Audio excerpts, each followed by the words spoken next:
Ooh, look at that. Kokomi's on a magic carpet ride. Get it, everyone? Okay, no, not the best joke, but I just thought this might be cool to put in the video. In any case, so let's get to our topic, and that is it worthwhile being a Kokomi main in 2024? So I want to start this conversation with combat because I think that's going to be most relevant for a lot of you. But basically, the short answer is yes, and we're going to look at a couple of things to back this up. I must note that currently, in my estimation, Kokomi's strongest team or most viable team that puts her in the focus light is the Nilo Bloom team, and we'll talk about that shortly. But if we take a bit of a bird's eye view on these power abyss, as you can see on screen, we've got that Kokomi sits comfortably at about a 37% usage rate in 4.4, and this is really not bad considering the fact that with Farina Nouvellette releasing, the competition is quite stiff. You've only got like 8 slots to use when you go into a Spiral Abyss. So given the fact that Kokomi used to be at about 50%, this is really not that bad of a drop, and it still shows you that people are actively playing the character. In fact, if you played Kokomi since the day she was released, and I can vouch for this as well, a Kokomi main channel, you would have had quite a lot of good success in the Abyss.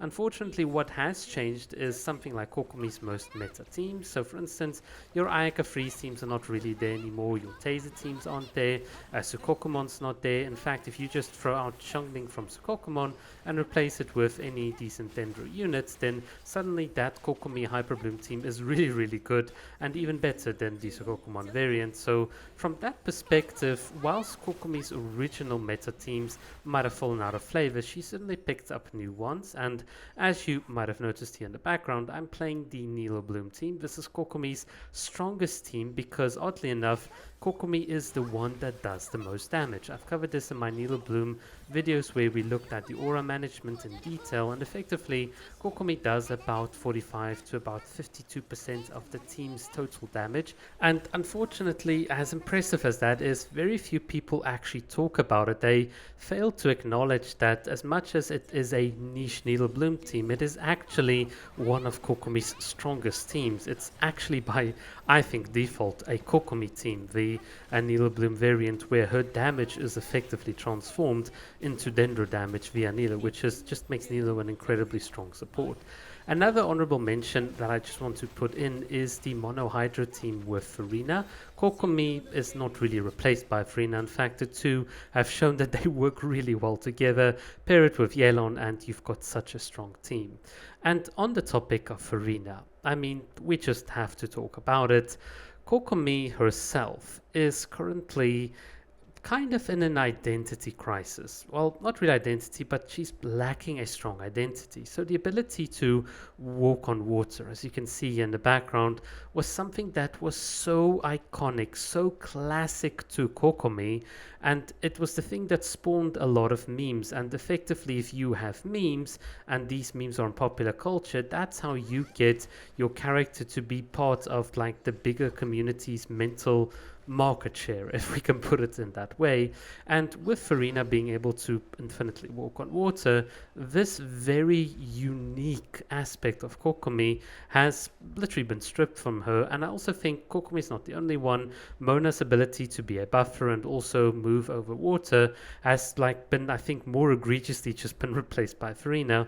So we're at a point where Kokomi herself has really lost this mental market share, and I think there are a couple of reasons for it, and it's not just Farina. So obviously, if we retrace the steps with Kokomi, what you have with this character is literally an entire island or a massive region that was themed after her. Watatsumi Island is Kokomi's island. It is her playground, and it almost feels like, with the Inazuma Archon quest, they didn't do her justice.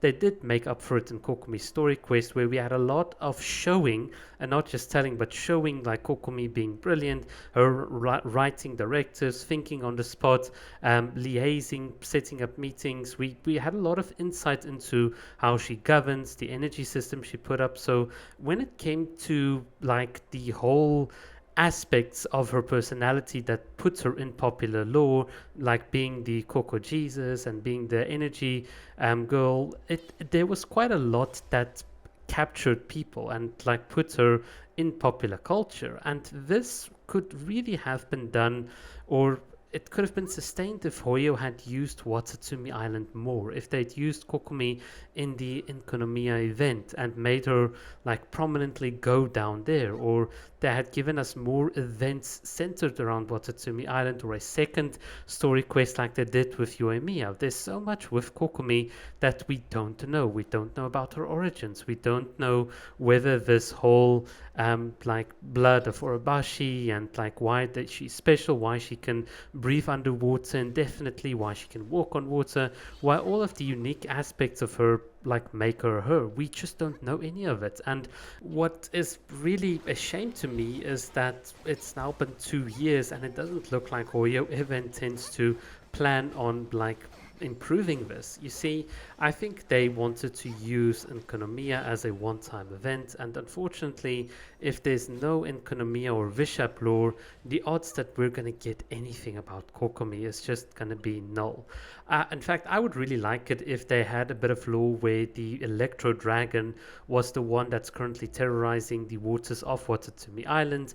The Electro Dragon had her sights on Kokomi, they kidnapped Kokomi, and you have suddenly like this new like exploration event. It's, well, look, I've got lots of ideas of what to do with Kokomi, but ultimately I think we just have to face the fact that, like the shrine that you can see here in front of your screen, Kokomi is just now past her half-life. It effectively means that this character as a product is now out of service, and for you to pick up the character in 2024 really means that you're gonna do it from a combat perspective. I mean, I wish I could stand here and tell you, hey, this character's got such awesome and deep lore, and this was something that I really hoped for last year with the Valerian Mirage.